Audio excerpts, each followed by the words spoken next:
How's everybody today? Well, I want to thank everyone for turning out for this panel today. I know this is going to be a very, it's not an easy subject, obviously. It's a very difficult subject, but a very, very important occasion for us to come here and discuss the sexual abuse to prison pipeline. And, you know, we've heard for years about the school to prison pipeline, and we're very familiar with that. But what is interesting and very groundbreaking, I believe, in this study is documenting a different pathway that girls experience versus guys. And I think we're in a real unique time within our Congress where we always talk about our partisan divide, but there's a number of issues that we're coming together with in a bipartisan fashion. And this is certainly one. So there's a lot of movement in both houses on criminal justice reform, on issues related to foster care, to sex trafficking. And so talking and having this panel today is an opportunity for us to really lift this issue.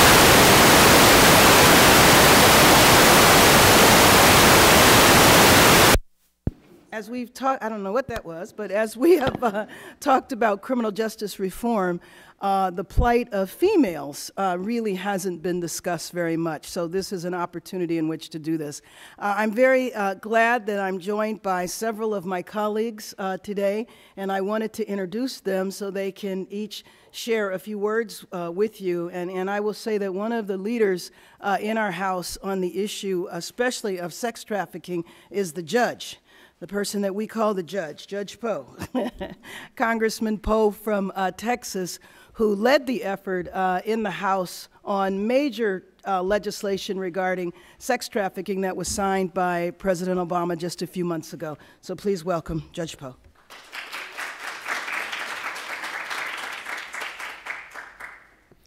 Thank you, Congresswoman Bass, for letting me stop by at this briefing. Karen Bass has the most positive attitude of any member of Congress about things will get better. And I admire that. And, you know, I sense that in this room as well with all of you folks that are here today for a specific reason to talk about our youth, primarily girls. I'm a father of 4 kids, 3 girls, and then I have 11 grandkids. 7 of them are girls. They all have names, of course, but I call my grandkids by their birth number.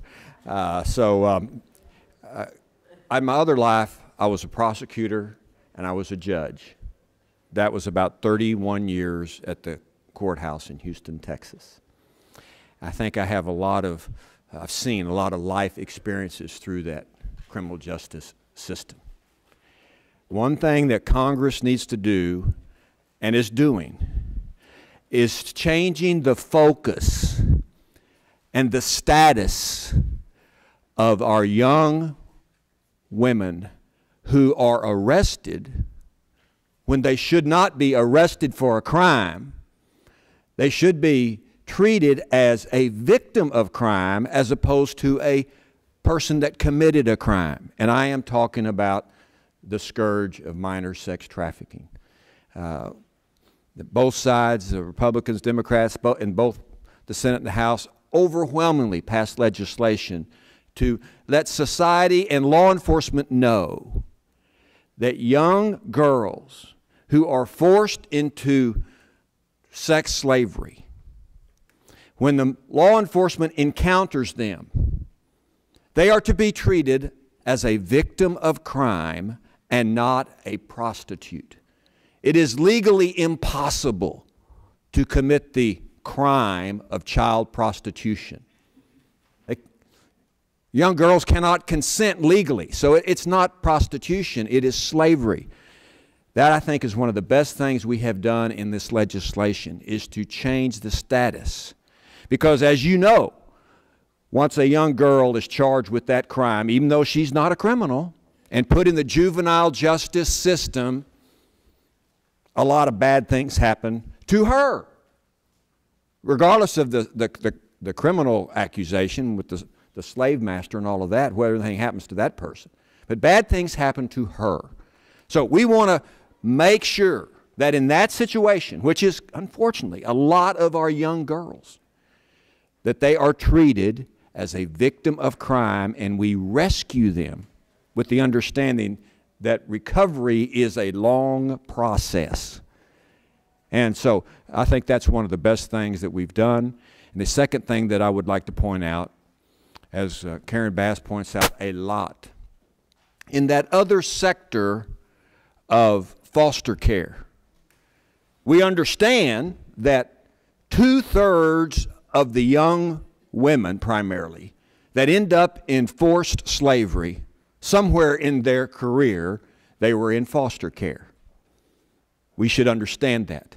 So, understanding who these folks are and making sure that they are treated as what they are, and that's a victim of criminal conduct, is really the goal that I think that the country needs to move to, and then do all the other things that y'all are going to, you got these 5, 6 experts up here that are going to talk about.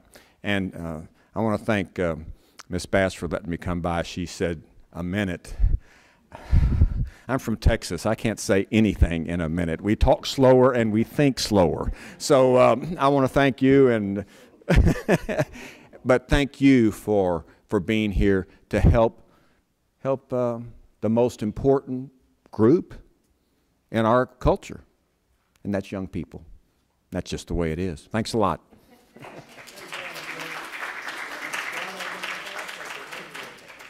Bonnie Watson Coleman is a new member of Congress from New Jersey who has worked on child welfare issues and issues of sex trafficking for many years in her state legislature, and I'm very happy that she has now joined us in Congress.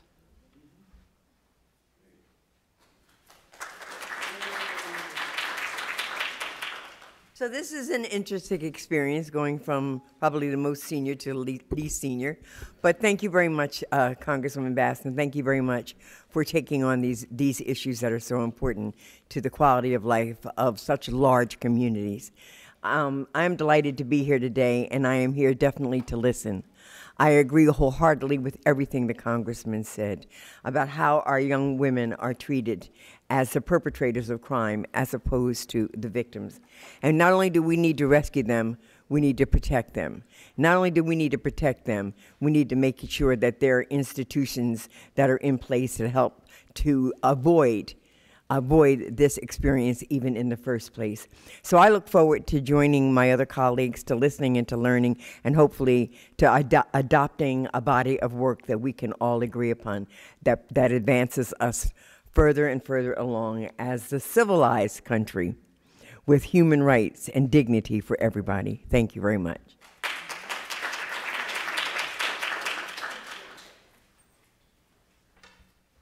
Before I was in Congress, I had the honor of serving in Sacramento in the state legislature for 6 years with Dr. Judy Chu. Judy Chu, member of Congress from Los Angeles, clinical psychologist by profession, and has been a leader on this issue. We serve on the Judiciary Committee together. Judy Chu. Well, I want to thank all of you for being here at this really important briefing. And I want to thank most of all Congressmember Karen Bass for being such a leader back in the California legislature as well as today in Congress in helping our most vulnerable young people. She has been so focused and strong on it. I follow her lead.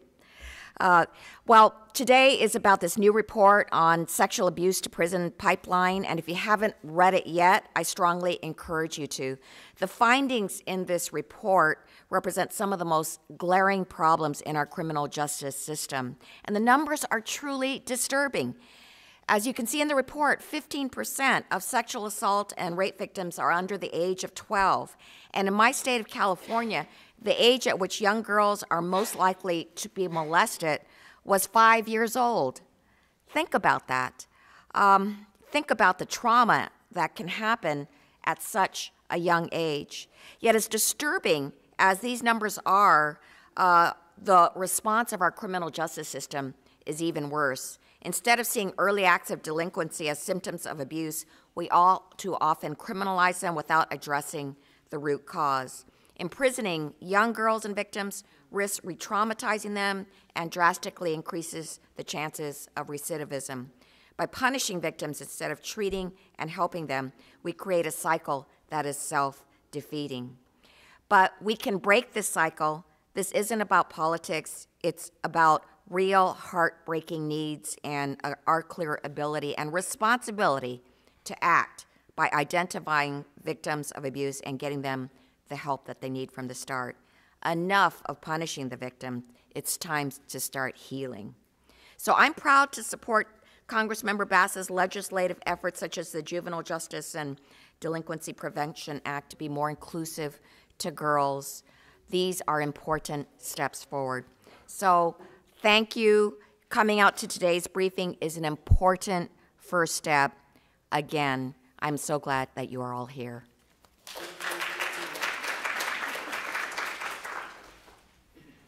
We're going to jump right into the panel, but before we do, I do want to acknowledge the dean. So the dean of the legislature is the person who has served in Congress the longest. And for me, you know, it's such an honor to serve with Mr. Conyers because he's been a legend and an icon in our country on so many issues. And most recently, and what he is doing right now, is taking the lead in the House on the criminal justice reform legislation. So will you at least stand? Because I know he doesn't want to speak. So you have to stand so everybody can give you your props. Okay, so now I want to introduce our moderator, who is going to take it from here. Yasmin Vafa leads the policy strategy and legislative agenda for Rights for Girls. As a human rights attorney and advocate, she works to advance federal policy to address gender-based violence and human trafficking in the United States, and she will be our moderator for the day. Thank you very much. Well, thank you all so much for being here today, and thank you to Congressmember Bass for the introduction and for convening this gathering on such an important issue. I also have to take a moment to acknowledge Congressmember Bass for her tireless efforts on behalf of our nation's most vulnerable children, whether it be through her child welfare efforts, juvenile justice, or anti-trafficking efforts. You've really been a champion for our most vulnerable girls, and so we thank you for that. And thank you all for being here today. My name is Yasmin Vafa, and I am the co-founder and director of law and policy, as well as a co-author of our new report that we're here to discuss. Rights for Girls is a human rights organization based here in DC, and we work to end gender-based violence in the US. We've recently launched a report entitled The Sexual Abuse to Prison Pipeline, The Girls' Story, with our partners at the Georgetown Law Center on Poverty and the Ms. Foundation for Women. And so we're here today not only to discuss the report, but to really shed a spotlight on the hidden lives of our girls and young women behind bars. We've spent a lot of time recently discussing our young men and our boys of color, particularly in the context of criminal justice reform and issues like mass incarceration. But we must insist today that these conversations be inclusive of the experiences of our young women and girls. And so I'm thrilled today to introduce you to our panel of experts. We are honored to have with us today a number of experts on the issue of girls in the justice system, including several survivors of the justice system who will share with you their personal experiences and their expertise. I want to take a moment also to thank our members of Congress, our bipartisan group of lawmakers that took the time to be here today. And we're actually scheduled to have a couple other members who are going to attempt to join us. And so I'll be taking a moment to introduce and acknowledge those members in between our panelists' remarks. And so now I'd like to introduce you to our esteemed panel, beginning with Rebecca Epstein, who's the executive director of the Georgetown Law Center on Poverty and Inequality and one of the co-authors of the report. Kylies T., who is a juvenile justice and anti-trafficking advocate and survivor of domestic child sex trafficking. Kylies currently serves on the Annie E. Casey Juvenile Justice Strategy Youth Advisory Council and is currently attending El Camino College in California. Michelle Guymon, who is the director of Los Angeles County Probation Department's Child Trafficking Unit and has really been a national leader in taking a victim-centered approach to girls in the justice system, particularly with respect to our victims of child sex trafficking. Charity Chandler, who is a former foster youth and justice-involved youth turned powerful advocate for criminal justice reform. She is a board member at the Anti-Recidivism Coalition in California, where she also served on the Juvenile Justice Standing Committee of California's Board of State on Community Corrections.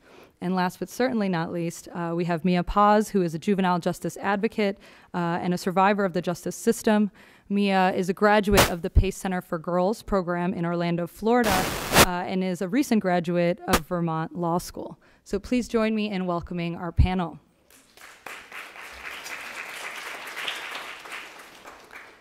So I thought it would be important to kick things off with an overview and really landscape this issue in terms of the report and some of the finding. And so, Rebecca, if you could please start us off.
And Alaska Native girls were 50% more likely. I talk loudly. I come from a big, loud family. Hopefully you all could hear me. So as Yasmin stated, my job today is to map out the sexual abuse to prison pipeline as we've framed it in the report. A little bit of a simplified version. It really is a cycle of trauma and criminalization. The cycle begins with marginalized girls' disproportionate rates of sexual abuse, and the trauma that stems from that abuse often isn't identified or treated. That unaddressed trauma can lead to vulnerability in entering juvenile justice. For example, girls can engage in coping mechanisms that can lead to arrest, like running away, skipping school, or fighting back. And even more directly, in the case of sex trafficking, the abuse itself can put girls into juvenile justice, and that's worth emphasizing. As Judge Poe remarked, appropriately with outrage, sex trafficking is an example in which girls who are victims can go to jail for the crime of their abuser if they're arrested on prostitution charges. So whatever their paths, as a result of their trauma, as well as other contributing factors, girls are arrested and then they've entered the juvenile justice system. And from there, things can easily get worse because involvement in juvenile justice can have effects that compound the trauma that lies at the root of girls' behavior. First, if the system fails to recognize or address the underlying trauma, it remains to fester and continues to affect the girl's behavior. And if that behavior is treated punitively, rather than being viewed as indicating trauma, girls can become entangled ever more deeply in the system. Second, girls' trauma can be re-triggered in jail by the culture she experiences there, including some routine procedures, like strip searches or showering in front of others. Think of how that might affect victims of sexual trauma. And girls, of course, can also experience new traumatic incidents in juvenile justice that compounds their original experiences. And when they're released, girls are more vulnerable to recidivism and re-entering the juvenile justice system. Sexual violence is the strongest predictor of recidivism among girls, and that is not true for boys. So it's a unique path for girls. And to be clear, the girls we're talking about do not pose a threat to the public. These are not violent criminals. These are girls who are in jail for status offenses or technical violations of probation, or for being victims of sex trafficking. These are girls who are the victims of violence. So this is a really unjust story. The link between sexual victimization, trauma, and juvenile justice involvement is profound, and it is not coincidental. Interestingly, girls themselves self-reported in one study that being victimized was a key factor to their offending behavior. So girls themselves are telling us about this pipeline. They're telling us that the reason they ultimately ended up in juvenile justice was because they were sexually abused in the past. And our sense of urgency stems from the need to recognize this unique path for girls, and that for them, the trauma of sexual violence is their entry point into the system, as well as the mechanism that drives them deeper into the system. Silence surrounding girls' story is a travesty that must be corrected. We need to make an investment in girls of color and fix our system's response to criminalizing their experience of abuse. And that will take a unique and nuanced approach and commitment to our girls.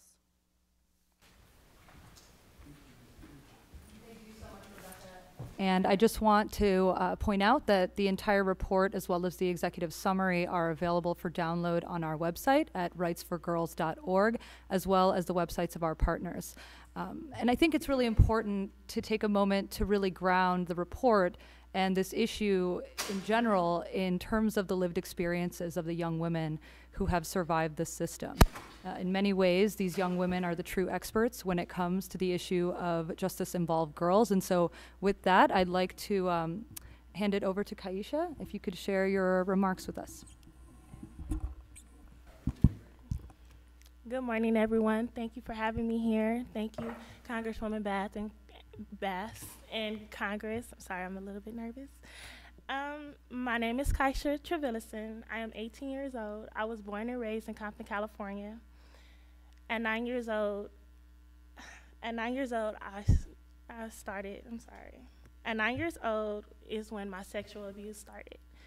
Growing up was difficult for me. Me and my mother didn't have the best relationship. My father was alcoholic, and I was raised with 3 other siblings.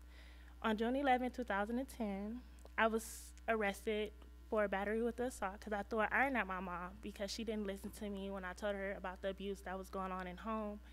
I just felt that she just pushed it to the side and laughed at me. I was placed on house arrest. I cut my ankle monitor off and to escape away from home because all the abuse that was going on. I violated probation, and there I was sent to placement where I didn't receive any attention or counseling. They just labeled me as bipolar and put me on medication just to numb my pain. I experienced 2 sides of the juvenile justice system. My first experience in the juvenile justice system, I was treated like a criminal because of my charge and being sexual abused growing up. I was sent to multiple placements, didn't get the right care, the right services. I was looked at different and called multiple names like a hoe, a fast child. I was judged because of my past history.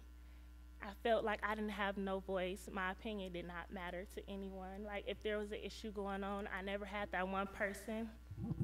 I never had someone that was like, well, Kaisha, what's going on? What made you act this way? They was just putting me on medication to numb my pain, and once the hours go by and the medication wears off, my problems are still there, and I'm still acting out. It was no solving my problems. I just felt no encouragement at all. Like, I would bring home good grades. I graduated from the 8th grade in placement, and there wasn't no, like, congratulations, Kaisha, I'm so proud of you, all this change that you're making. I didn't have that pat on the shoulder or anything. They was just like, oh, okay, that's it. That was my first experience in the juvenile justice system. My second experience was with Star Court. Everything changed when I met a worker who suggested I should transfer my case. Star Court changed my life dramatically. I'm sorry, I'm so nervous. Okay, I had the same attorney, judge, advocate, and probation officers at every monthly meeting that I had to see how my progress was. Everyone understood my trauma and was no longer stigmatized. I went to an out-of-state placement called Forest Ridge, where I spent like 8 to 9 months.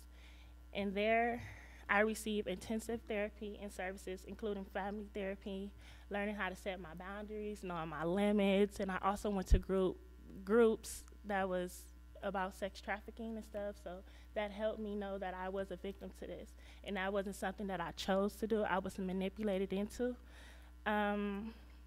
People in Star Court treated me with constant love and support from the probation officer, judge, probation directors, advocates, and attorneys.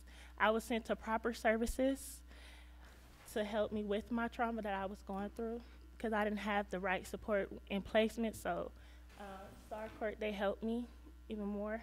I had tons of support that helped me through school, family issues at home. It made me feel better about myself. They understood my history, my trauma, the violence I suffered from, and they also helped me with different resources for jobs. I am currently interning with the Don Kanabi's office.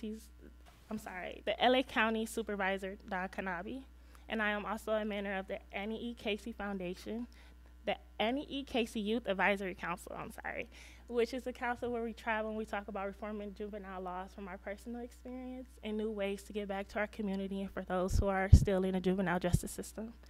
I completed probation at the age of 17, but still keep in touch with Star Court family. If there's anything you can learn from my story, is that all children who enter the juvenile justice system are not criminals.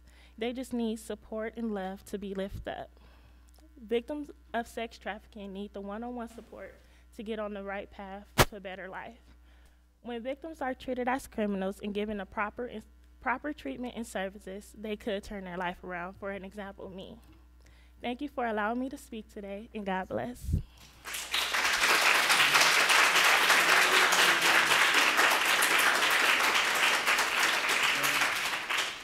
Thank you so much, Kaisha, for your brave and powerful testimony.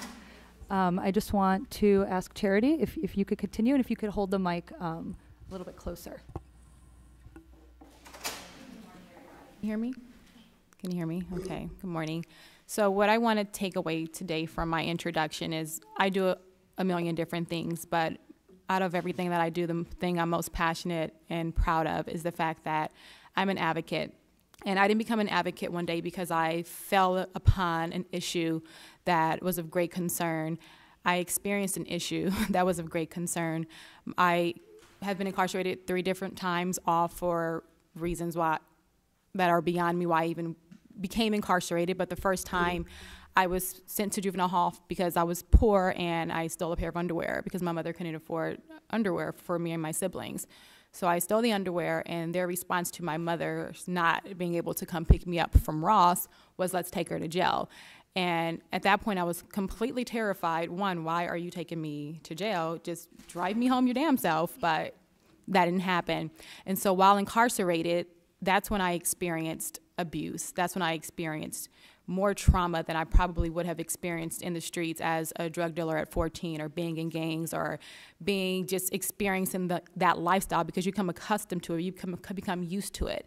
But when you become incarcerated as a minor, there's a whole another beast that you're invited to mingle with. There's a whole other life and lifestyle while you're dealing with incarceration. You have to turn into a person that you're not to even adapt and survive there. And this is the little girl who was, I was involved in gangs and drugs and all of this because I had to basically survive and feed my 5 younger siblings. So it wasn't because, and I noticed that a lot of kids that I grew up with, they committed acts of crime or terrorism, or not terrorism in the sense that we think of it here, but within our own communities because of being poor and impoverished and having to survive. And then when you're put into a system that you feel, okay, they're going to help me do better, they're going to help me get better, they're going to provide me with the resources that I need to go back into the world and not have to steal, or provide my mother with the resources she needs not to steal. And then when you see that not happening, when you're being degraded and then you're being in a system that calls you whores and sluts, whether you're, because I wasn't at this point, I wasn't at all, even sexually active when I first entered incarceration. But after leaving juvenile hall, I was put into a placement. And at that point, I was sexually exploited by the very people that were put there to protect me. You see all types of prostitution, and when we think of prostitution and our minors and our youth being prostituted or being sold into sex slavery, we're thinking of, you know, the girls we see walking up and down the streets. But we fail to realize sometimes that it happens even more so in pornography. It happens more so online, and that you see these institutions that are put in place to help our girls use different outlets such as pornography to prostitute our girls.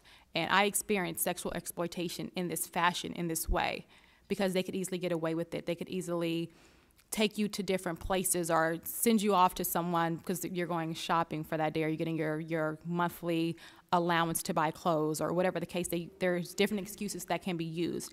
And so seeing that I experienced this made me want to kind of open my eyes a little bit more and say, if this is happening to me, this is happening to the girls that are in my center, and girls that are being allowed to leave placement to go with their pimps and being returned that morning, and being incarcerated in juvenile hall, and you look to your left and to your right, and you're building relationships with these girls, and you're asking them, okay, why are you here? Oh, because, you know, they picked me up for having sex with the grown-ass man. That's a problem. That's a problem. And the fact that our system even allows our girls to be handcuffed, be devalued, after they had to experience being intimate with a grown man, is pitiful. And that's why I'm here today, because it has to stop. It's not okay. We can't look at our young girls, especially young girls of color, and see them as promiscuous or fast because they're sexually active, because we think they're sexually active, or because of the way they carry themselves, and not really understanding that it's a shield to protect them from the horrors of life they have to experience. So I'm here today to answer whatever questions need to be answered, to make sure that the right people are involved, the right people are paying attention, to make sure this stops.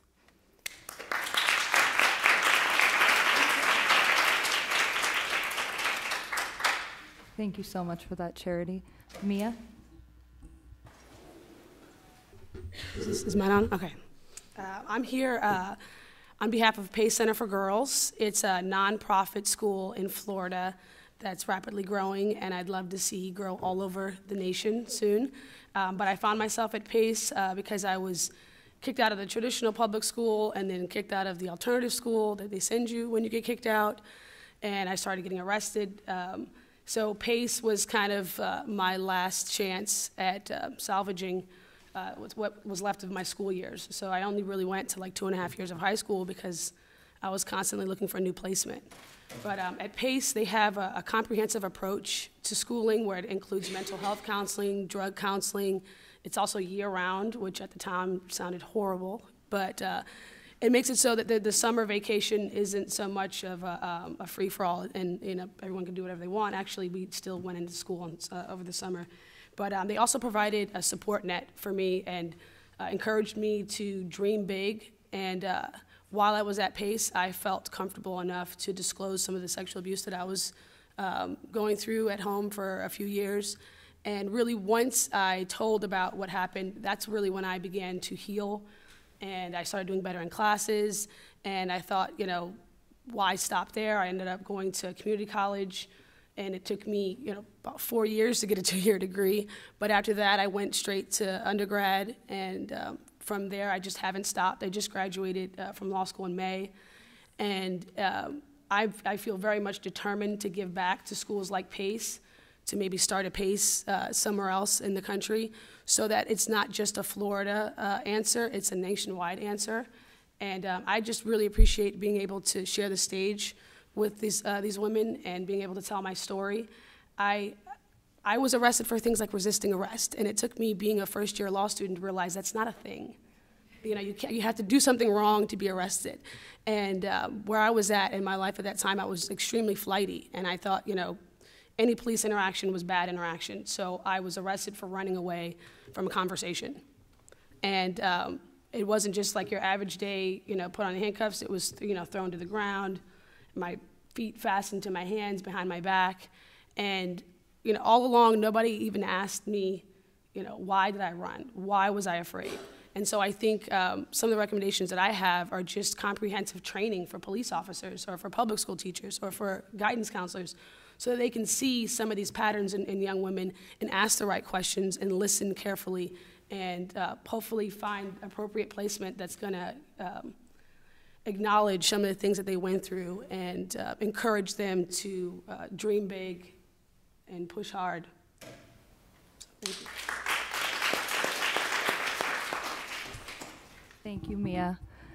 And now Michelle Guymon can offer the law enforcement and probation perspective, and I think it's particularly significant coming from Los Angeles County, which is, I think, the largest county in the entire country. And so, Michelle, if we could please hear from you. Sure. Thank you for having me this morning. It's an honor to be here. Let me try to get this mic. So again, I'm Michelle Guymon with LA County Probation, and I'm the director of our child trafficking unit. And I kind of bring a couple of different perspectives. First off, with our child trafficking work, we've done a lot of work over the last 5 years to really address child trafficking in Los Angeles. And one of the things that I'm most proud of is we are not a safe harbor state at this time. I believe that's coming, but at this moment we're not. Within Los Angeles County, because of the work we've done, the collaborative work that we've been involved with, we've taken on the saying that we're not going to arrest children, even though we have the means to arrest children. We went from having anywhere from 211, 275 girls arrested in 1 year for child sex trafficking. Last year down to 118, which isn't ideal still that we're arresting children, but it's coming down. We've also implemented recently a first responder protocol with law enforcement in some of our hardest hit areas, which was Long Beach, Compton, and South Central LA. And prior to implementing our protocol with law enforcement, there were 94 arrests in that particular pilot area. And this past year, we've had 1 year now with the protocol, and I'm really proud to say that we've had 2 arrests in that pilot area. And again, not being a safe harbor state, I think, really just the attitudes, I think it comes with, again, with law enforcement, with advocates, with the system, really working together to provide different services and support for children. I've also been with probation for the past 25 years and have had a long history of working with girls in the juvenile justice system, through our camp system, through our juvenile halls and detention. And I will tell you that I would say upwards of at least 80% of all the kids that I've worked with, especially girls throughout my career, have been victims of child sexual abuse. And I think everything that's been said today on the panel is so right, that when young girls have unaddressed trauma, it leads to other things, and then we start to incarcerate these kids. I think we're starting to do a better job. I know within LA County, again, something that I'm proud of is we have 3 juvenile halls in Los Angeles County that has a bed capacity of about 1,500. We also have 2 camps for girls specifically, which is programming camps, residential treatment facilities that are locked, that are secure, that can house anywhere upwards of 220 girls in both of those facilities. So we have a lot of capacity. And today, when I looked at our population in both of our girls' camps together combined, we had 43 girls there. And we have the capacity for 220. And so we have really taken over the past 5 years a step towards not detaining juveniles in general, but also with our young girls to really work on other diversion programs, work on more services and support within the community, to really try to not incarcerate, because we know that the further they go into incarceration, they become women who are in prison. We've got prisons full of women that have had a lot of history with this. With regards to the sex trafficking work that we've done, Kaisha talked a lot about the Star Court and the Girls Court that we have, and I think it's been really a great journey for us the past few years. I think one of the things that's been really significant within the work that we've done, and we talk a lot about sometimes that we don't have money to do a lot of different things, to really, work with these children, and that we need money and funding for advocacy. I know that our sex trafficking work actually started as a result of some OJJDP funding that we received through a grant, which was a grant on alternatives to detention. So it wasn't even really, and we used it on the guise that if young people are victims of sex trafficking, they shouldn't be in detention. And so we worked really hard to reduce the average number of days for our sex trafficking victims from 28 days down to about 16. So we really try to move them out quickly into detention, more into services and support. But that's really the foundation of where things started, was through that funding. And I really appreciate those. If there's anybody in the audience that does funding through OJJDP, keep that up, because we definitely need that. I think it's also important that we wrap kids around with services, and also just through relationships. We have a court that, Judge Pratt, who runs our girls' court, sees these kids on a monthly basis, which makes a huge difference in their lives. Probation officers that are dedicated, that really have an understanding about trauma and sex trafficking, makes a difference in carrying those cases. Excuse me. And one of the things I'll say just in closing is that, one of the things that we didn't anticipate with our sex trafficking is, what was easy to identify early on were the numbers. We tallied up the numbers of girls that were arrested, and we said, this is how many kids we have that are being sexually exploited. Because we did a lot of training early on, and I think that's really critical, is just training, and especially within our juvenile halls. We had champions within one of our juvenile halls that went back after a series of training and said, you know what, we have to change language, we have to do things differently, we have to really support these girls. And even one of our male staff said, I used to think it was drama, and now I've changed my idea that it's just trauma, it's not drama. And so really just, changing that whole shift. And as a result of that, which I'm not sure is a good thing, but as a result of the work that we've done there, since January of this year, we've had 68 girls disclose that they are victims of sex trafficking that were never arrested for prostitution. So when we start to create a different culture, and again, we're more aware and we ask different questions, and kids feel like they can talk to the adults in their life within a custody situation, they're more apt to disclose different things. So again, I used to say that we would hopefully someday, when we get through arresting children for sex trafficking, we'll be out of this. But with disclosures, again, and because of what we know, because of the underlying issues of sexual abuse that creates that level of vulnerability, unfortunately, I think we'll always have girls in the juvenile justice system. And so as we shift a lot of our focus with sex trafficking to child welfare, I also want to put a plug that we can't forget about juvenile justice and funding for juvenile justice, because those girls will be in our facilities, unfortunately. Hopefully not in the big numbers that we've had in the past. And so I think it's just as important for probation officers and staff that work with these youth to make sure that they have the training that's necessary. We have the same expectations that we would of a social worker in the child welfare system, because we are a child serving agency as well, and to make sure that we do right by them and work with them. Because if they come to us with unresolved trauma and we can't work it out in the juvenile justice system, which is not ideal, then unfortunately that pipeline to prison continues and just doesn't stop. Thank you.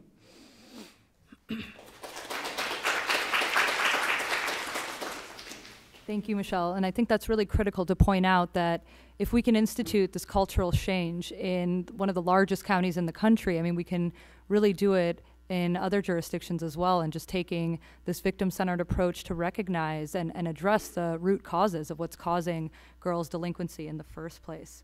So I just want to thank our panel for their powerful testimonies.